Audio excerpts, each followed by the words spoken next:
How's everybody doing tonight? Good? Good? So glad to be back with you guys after not meeting with you last week. That sucked. Anybody else sad we weren't here last week? Yeah, nobody was. There was a storm, remember? But anyway, super excited to be wrapping up this series called It Is Written, and we actually have a professional Bible expert in the room tonight to answer some of the questions that you guys asked. So before we jump in, I would love for Dr. Kathy Maxwell to introduce herself a little bit, tell us a little bit of what she does and her backstory and what led her to this moment. Hi, everyone. It's good to be with you tonight. My name is Kathy. I actually do teach Bible over at Palm Beach Atlantic University, which is downtown. And I've been there for about 13 years now, so for quite a while. I have always loved the Bible. And to tell you the truth, one of the first things I loved about the Bible was the book of Revelation, because I love fantasy and science fiction, and it was the closest thing I could find in the Bible.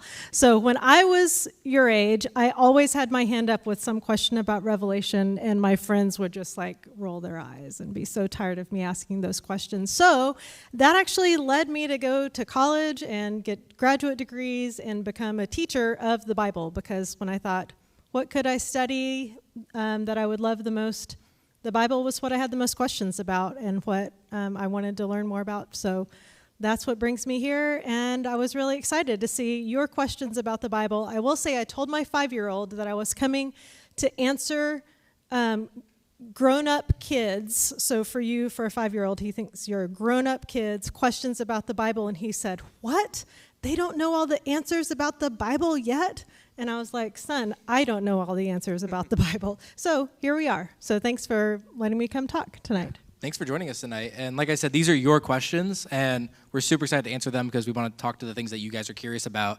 But I'm also going to say on the front end, there are some questions that we did not get to because of some overlap, some time issues, but also some specific questions you guys asked we'll be tackling in series that are coming up. Some around like who God is, stuff like that, as well as some around human sexuality that we'll be handling at the beginning of next year. So if you ask any of those questions and we don't get to them, don't think we picked on you and intentionally didn't answer your questions. It's coming in the future weeks. So let's start with a fun one. Okay. Where are the dinosaurs in the Bible? We actually got that one like 3 or 4 times, surprisingly. Nice. Well, some people will point to some creatures that are talked about in the Bible, like in the book of Job, there's the mention of the Leviathan, which is like a sea monster, is kind of what how people have translated that word. But unfortunately, I'm sorry to say, there are no dinosaurs in the Bible. So the question of why there are no dinosaurs in the Bible is a great question, and I think it's probably because dinosaurs lived. I'm not a dinosaur expert, so maybe some of you are. You can correct me if I'm wrong, but I think dinosaurs lived like 60 million years ago, and that they died out actually millions of years before humans were walking around on the earth. And so when humans were recording God's story of creating the earth and God's activity reaching out to establish relationships with humans, dinosaurs didn't get into the story because we didn't discover remains of dinosaurs until like the 1800s. And so I think that one of the things I love about the fact that we've discovered remains of dinosaurs is that there is so much of God's creation for us to explore and to learn about. So what the Bible tells us, especially maybe in Genesis and those early books, is it tells us the stories that God was revealing to those people, 3,000 years ago, very old stories. But even now, there are new things that we discover about God's creation. So. It's a really good answer, and it kind of leads to our next question as well really easily. Does the Bible talk about an old earth or a young earth? Where do you kind of land on that? Talk about that a little bit. Yeah, that's a good question. It's a good question, and it's a question that we're very interested in today. Because we have these archaeological discoveries and scientific discoveries, and we're wondering, hey, if the Bible has told us one thing about how the earth was created, and our archaeological discoveries seem to be telling us something different, which one do we believe is true, right? And that's a really important question. So I think what we've got to realize when we're talking about old earth and young earth is that that's a new question, actually, to be asking. So from the ancient person's perspective, there was just the earth. So not really a question about how old it was or how young it was, but the most important thing that I think Genesis wants to teach us is not anything actually about archaeology or astronomy or even biology. The most important thing Genesis wants to teach us is that everything that was created, God created. And that's kind of the whole point of Genesis 1 and 2, to say that everything that was created, God created. And I think that as science has developed and as our archaeological finds have developed and things like that, like I said, we're discovering new things. And I think the mistake is to say that it has to be either Genesis is true or scientific discoveries are true. I actually think that both of them are true, can be true together. So I don't know if that's... I really liked what you said at the end there about how they can both be true together. And you see it all the time with like things like neuroscience, like the Bible will talk about meditating on God's word, and like 2,000 years later, we're seeing science about that stuff being true today. So I think what you said is perfect. The next question is a little bit more serious. Where is Satan in the Bible, and what's some of like the backstory behind Satan and all of the loadedness that's with that question? Yeah. All right. So, so let me just ask you this. Just tell me the first thing that comes to your mind. When I say Satan, what image comes to your mind? Quick. The devil, what? Pitchfork, what? Go ahead. Yeah. Okay, an evil, like an evil spirit or evil divinity or something like that. Yeah. So when I say Satan, usually we think of actually like a person or a being, right? So here's an interesting thing. In the Old Testament, the word for Satan translated is Satan. Okay, so we just use the same word in English as the word in the Old Testament. The word is Satan, and here's what it means. It means accuser. And except for 2 places in the Old Testament, accuser, Satan, is always used as an adjective. It's used to describe how someone or something acts, rather than it being like a separate being, right? And so if we ask the question, where is Satan in the Bible, we see Satans or accusers and people acting against God, and even a donkey is in one place described as acting against God. So is the descriptor Satan is used even for a donkey in one place. So Satan, as we think of like the devil with the pitchfork and the pointy ears and the fire behind him and stuff, is not really found, especially in the Old Testament. Now, by the time we get to the New Testament, we have sort of a more defined, like maybe thinking of like a being that we might call Satan or Satan or the accuser, or the devil is sometimes the way it's translated. But I think most people think that Satan comes from Isaiah 14. Well, no, let me back up. A lot of people think that Satan shows up in Genesis, right? The serpent in Genesis 3. But it's much later that the serpent is described as Satan. So all we really know about the serpent in Genesis 3 is that the serpent was a creature. So what we know about the serpent is that the serpent was not a god. The serpent was a creature. And that's really all the author wants to tell us about the serpent in Genesis, because the point is that the humans choose to go against what God had instructed them to do.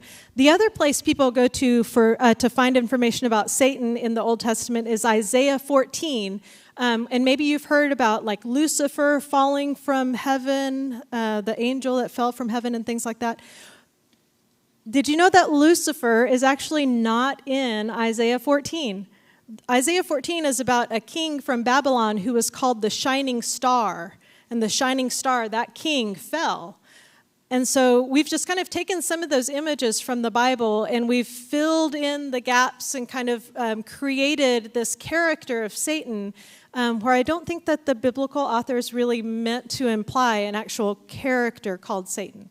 But one last thing I would say here is that it is the case in both the Old and the New Testament, and you guys know this too, right? You just have to look around and see that there are forces that oppose God in the world. So I wouldn't want to say like, oh, evil forces aren't real, or even if we think about Satan as a being is not real, because there certainly are forces that oppose God.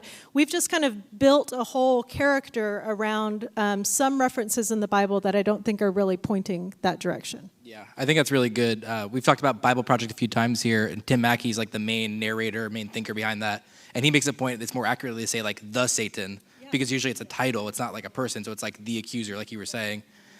So kind of follow-up question off of that is, why did God create evil? Or I kind of reworded it, why did God allow evil? It's probably a more accurate way of asking that question. This is maybe the biggest question that anyone, Christian or non-Christian, asks about the Christian faith, right? So if God is good, and if God is all-powerful, then why does evil exist, right? So I think we have to go back to Genesis again to answer this question, I think. And what we see in Genesis is that God creates everything that exists. And does anyone know what God says about creation? What does God think about creation? It is good. And in fact, one time God says, it is very good. Yeah, it's great, right? And so God has created all that is, and God's creation is very good. But then what we see happening in Genesis 3 is we see that the humans are presented with a choice. Okay, so when the humans are presented with this choice, their real choice is to ask themselves the question, is what God said true? That's kind of the question that it comes down to in the Garden of Eden. Is what God said true?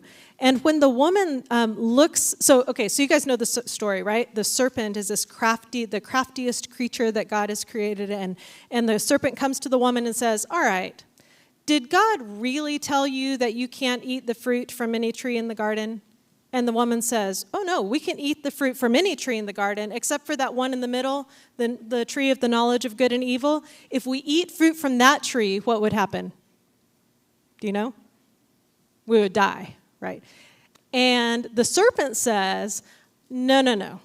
God doesn't want you to eat the fruit of that tree. You're not going to die. God just said that because God knows that if you do eat the fruit from that tree, you'll become like God. And you'll know the difference between good and evil. And the woman looks at that fruit and she's like, oh, that fruit looks good to eat. I could be wise. And so she takes the fruit and she eats it. She gives some to her husband, to Adam, and the man eats it as well. And that's when evil sort of enters the world. And so it enters the world through a choice to say, I'm not sure that what God said is true. I think I'm going to try something else. And that's when evil enters the world. Now, the question about why, I suppose we might have to ask God that one day. But I do think that there's something to be said for the fact that as humans, we're not robots, right? So in order for us to truly have a full relationship with God, there is some sense in which we need to be able to choose to love God and choose to follow God. And logically, if we can choose to love God, then we can also choose not to love God. And so I think that maybe that has something to do with like why evil exists in the world. Yeah, I think that's a really good question. And I like how you said, like, maybe we'll have to ask God one day, because it's one of those things is like we probably just won't ever know on this side of eternity the full answer to that. So the next one is kind of a paired question, but we'll start with the first part of it. What about women in ministry? Obviously, at COH, we kind of believe in that. You're up here with me. Jessica Stafford in the back teaches on regular occasions. So what about women in ministry? What does the Bible say about that? All right. So I think today, again, this is like a kind of a modern question, and I think a question that we ask today. What about women in ministry? I think when we look at the Bible, when people are kind of answering a call from God or are involved in doing God's work, there's not really any qualifications that has to do with their economic status or their educational background or their social status or their gender. What really seems to be in question is, has God called you? And that seems to be the kind of the main criteria in the Bible. So I will say that many of our examples of people who are answering God's call to serve God's people and to do God's work in the world, a lot of times in the Bible, they're men.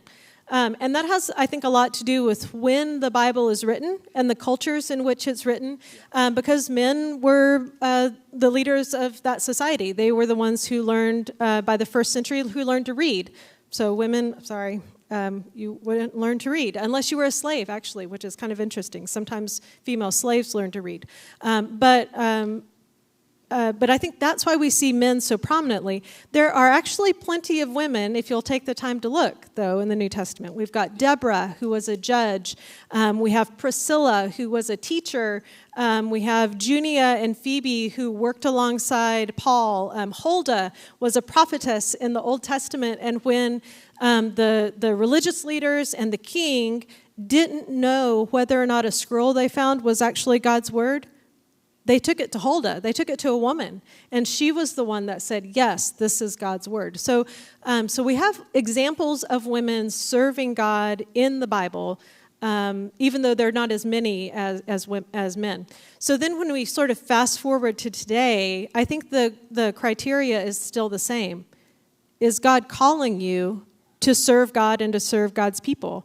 And if the answer to that question is yes, then it doesn't matter what your education is or how old you are or what gender you are or where you come from or what your past is. When God calls you, God equips you to do the work that God's called you to do.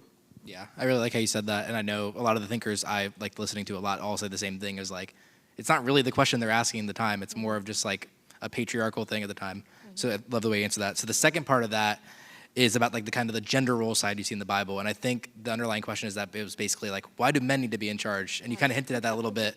But could you speak to that a little bit more? Like, why are there gender roles and why are they structured the way that they are in the Bible? Yeah, okay. So, that's a good question.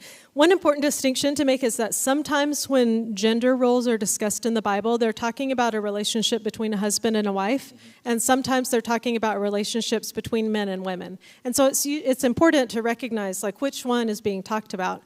But I think what we see so Paul is usually the place where people are looking when they ask questions about gender roles in the Bible, because Paul says things like, I don't allow women to speak in churches, or women should, if they have questions, they should ask their husbands at home, right? And things like that.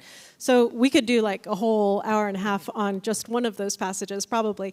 But I think that when Paul particularly makes those statements, he's talking to a society and to individual Christian communities where women are not educated. So they don't have the opportunity to learn the way that men do. And you guys know this, right? Have you ever been in class or something when someone comes in, they don't know what they're talking about, but they keep talking?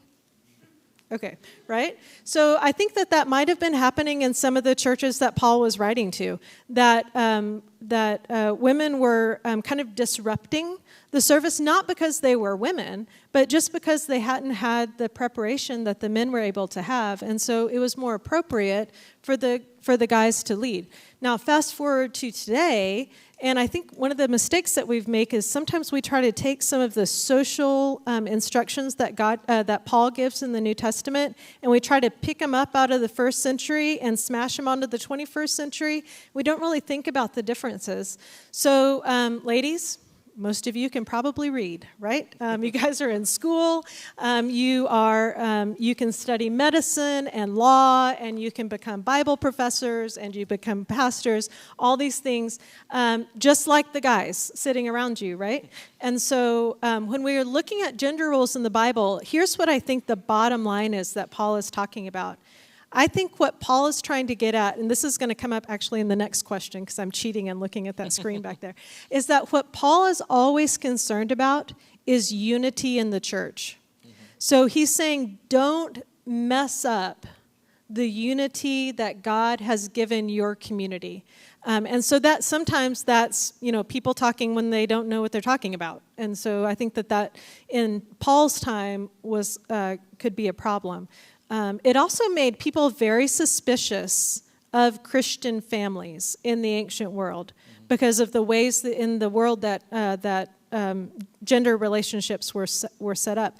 I would say, actually, when the church, I hope I'm not saying too much here, but when the church insists on sort of male hierarchy, that makes our society today very suspicious of us. And so I think that's kind of an interesting turnaround that we have in our churches today, and that we have to realize there's some differences between Paul's time and our time that makes a difference for gender roles. Yeah, I love that, because that was one of the things when I was at PBA was like engraved in my brain was like context is first. Context is like the most important thing. Yeah. You need to know like what was happening, where it was happening before you could ask these type of questions. Yeah. So I love that answer. So the next question, and this is definitely a more fun one, is why do we need to be modest in our appearance and in our clothing? Okay, yes. All right, the modesty question. So again, I think when Paul taught, and it's Paul again, I think there will be the longest line of people with the most questions when we get to heaven will be people waiting to ask Paul questions.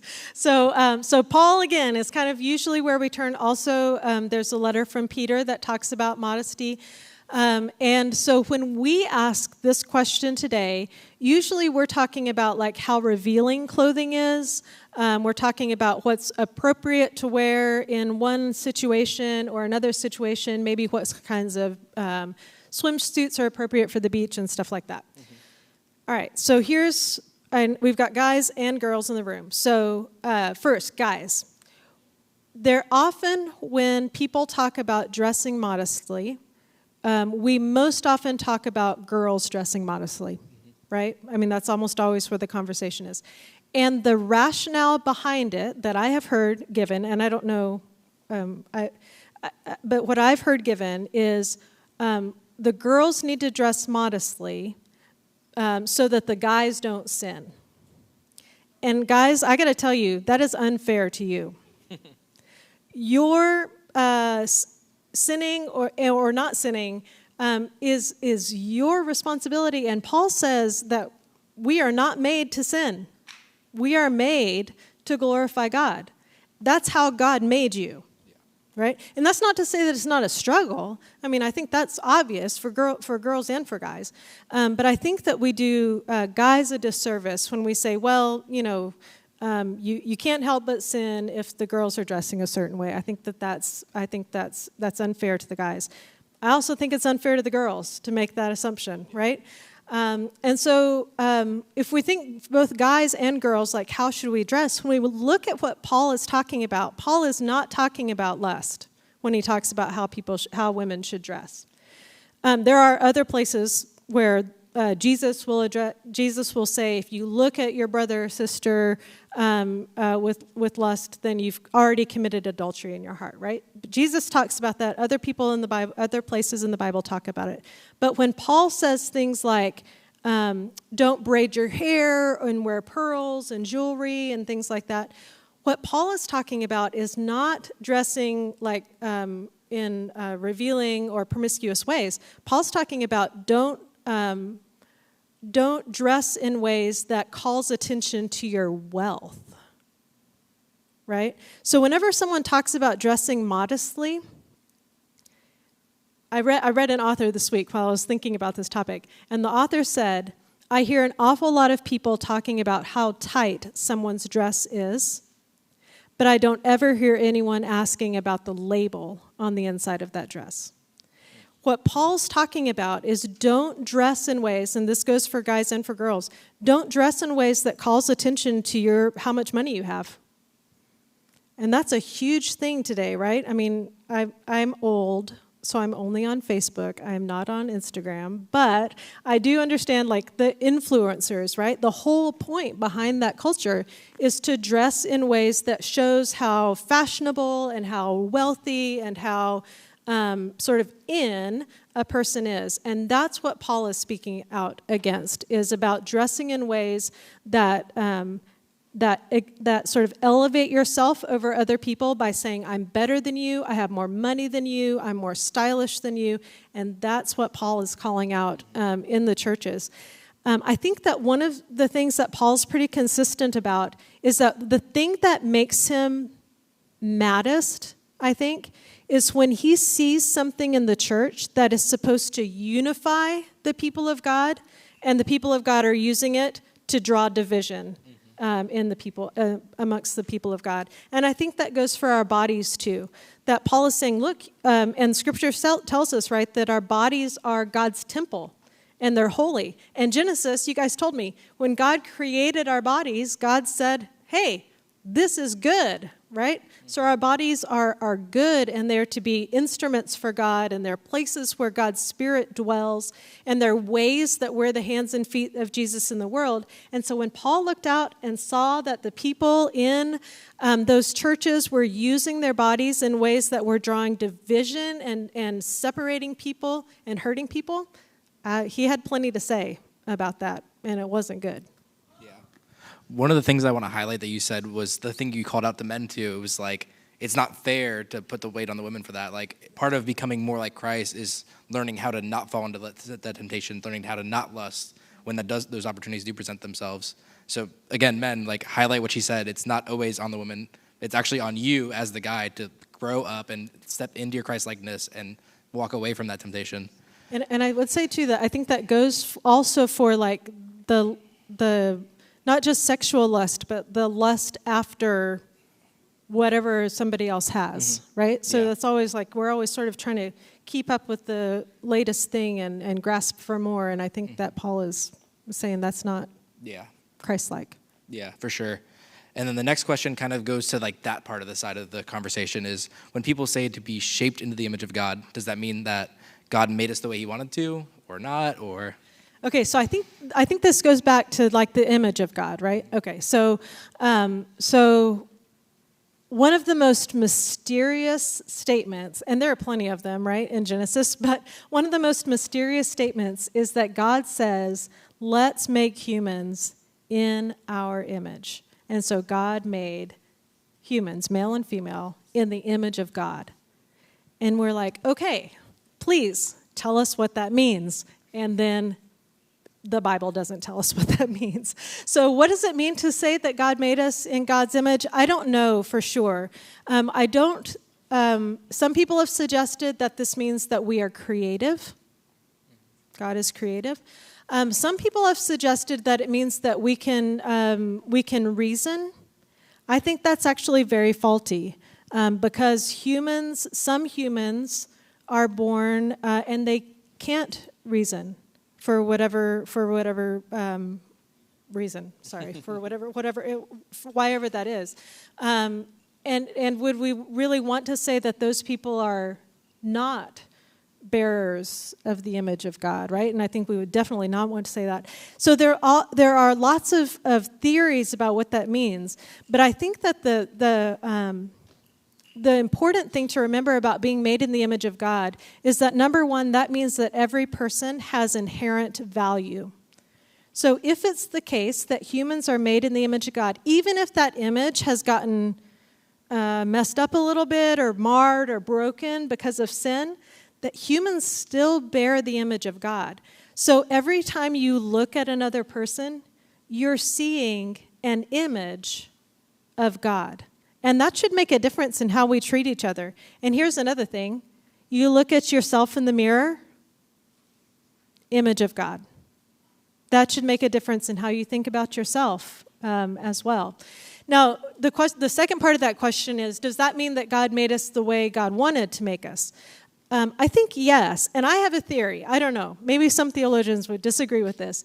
But I think part of the really cool way that God made humans is that God made us to grow. I think we're supposed to grow. I think we're supposed to grow up physically. I think we're supposed to grow emotionally and mentally. And I think we're supposed to grow spiritually. And I think that that's part of being human. And maybe even, have you guys ever noticed that in the Gospel of Luke, Luke tells us that Jesus grew in stature. I think that could mean like he got taller, which we would expect that to happen to Jesus. But then Luke also says that Jesus grew in wisdom, which is kind of an odd thing to think about. If we think about Jesus being God, could Jesus really grow in wisdom? But I think that might connect to the idea that part of the experience of being human is to grow And so for Jesus to have the human experience, Jesus also grew in wisdom. So does that mean God made us the way God made us the way God wanted to make us? Yeah, I think so. And I think one of the things that God intends for us is for us to grow in many different ways. Yeah, I think it kind of ties to the next question a little bit, but I think it kind of goes back to like the original design idea and like how you're saying how Genesis, they weren't really concerned about like X, Y, or Z. They were just talking about how like God created. Like we don't know if Adam and Eve were born or created as babies or adults because that wasn't really the point of the story, but they still grew up, and like we don't really think about that because of what you were just saying, and I think that's really helpful. But I think it ties to the next question a little bit too, because it's what does heaven actually look like? Is it ancient or is it modern? Okay, this is a good question. So do you remember when we were talking about Satan, I kind of talked about how the Old Testament does things and then kind of how the New Testament does things? In the Old Testament, we didn't have a question about hell, did we? That's kind of the other side, or do we have one? Okay, so in the Old Testament, there's not really a lot of discussion about heaven or hell, right? So it's kind of, those ideas are kind of unformed in the Old Testament. By the time we get to the New Testament, there is definitely talk about heaven and hell, although not nearly as much as we have sort of built up around those ideas today. So what does heaven actually look like? My boys have asked me this, and I think that this is the truest answer that I can give to them. Heaven looks like the place where God is. I think that's what we can know for sure about heaven. The visions that people like John have in Revelation, I told you about my early intense interest in Revelation. The visions that John has in Revelation, John's got such a hard job. Here's what he has to do. God shows John a heavenly, divine vision, and then John has to communicate it using human language. And that vision doesn't fit in human language. And so John does the best he can, but it's all metaphor and simile.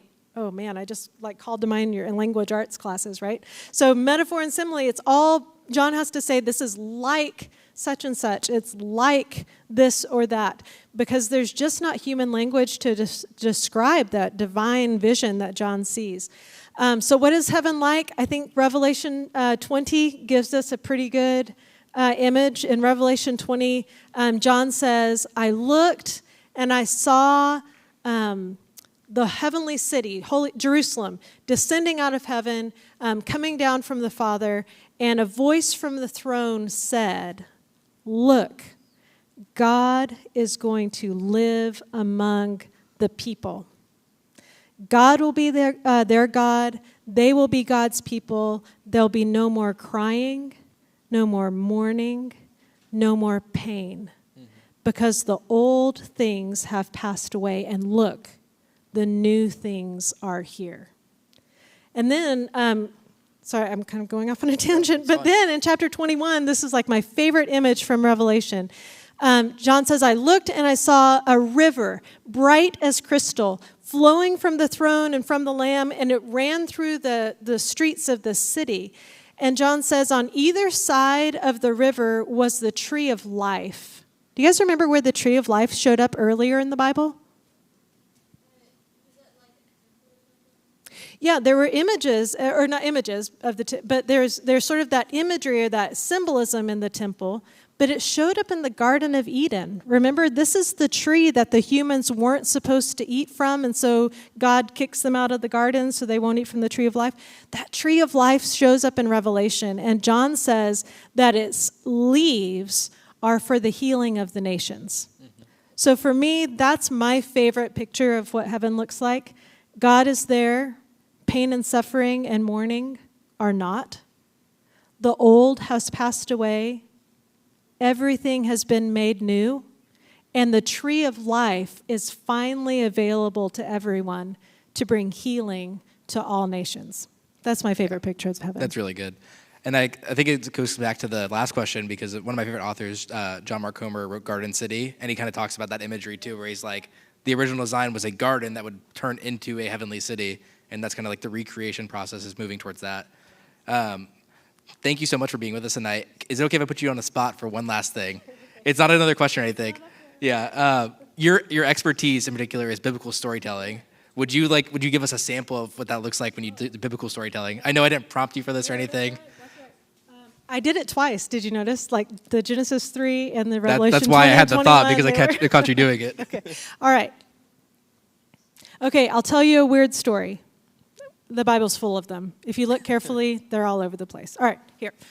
Okay, so one day, I don't know if I can do this or not. We'll see. All right, one day, Jesus and his disciples got in a boat, and they crossed over the sea to the other side.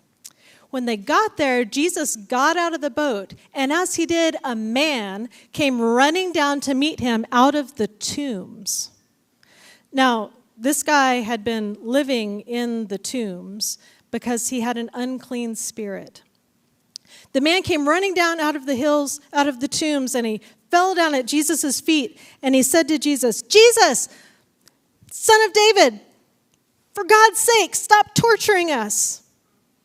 Because you see, Jesus had been saying to the evil spirit, you come out of this man. Now, the man had been living up in the tombs because the people in the village were afraid of him.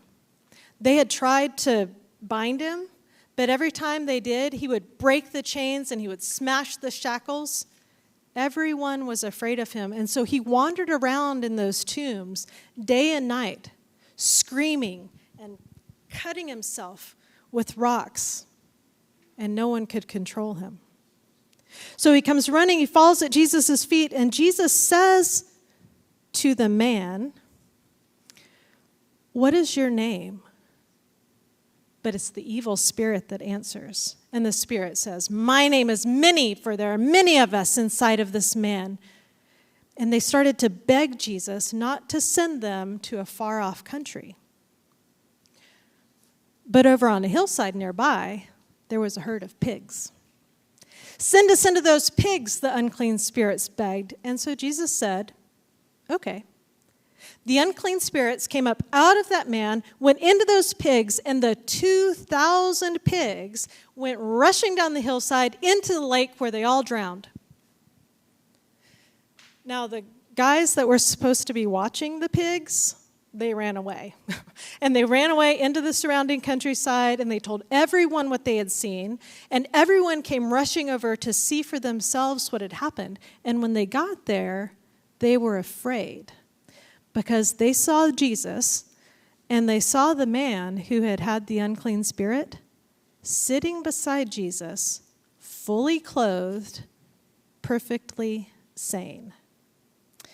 And everyone who had seen what had happened told everyone else what they had seen. And the people of the village started begging Jesus to go away, to leave them alone. And so Jesus did. As he was getting back into the boat, the man who had had the unclean spirit came to Jesus, and he begged Jesus, "Please, let me come with you." And do you know what Jesus said? No. Jesus said, "No. I want you to go back to your friends and your family, and I want you to tell them what God has done for you."